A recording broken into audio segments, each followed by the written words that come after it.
Un auto ordena que continúe la ejecución de la sentencia de demolición del edificio de Marcelo Macías. O xulgado neste auto desestima a oposición e acorda a continuación da execución da sentencia. O auto non é firme, pois é susceptible neste caso de recurso de apelación. Todavía queda un proceso moi longo, todavía de momento cabe que poidan presentar un recurso eles ante o Tribunal Superior.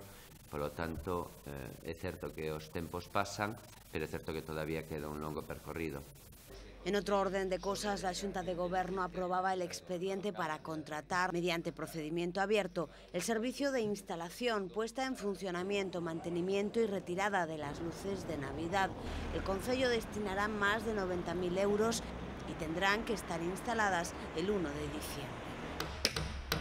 Fuera del orden del día, la Consellería de Urbanismo presentaba un informe con respecto a las obras de la Plaza de Abastos. Tras la caída del Peri de Asburgas, había dudas sobre si la autorización de patrimonio seguiría vigente.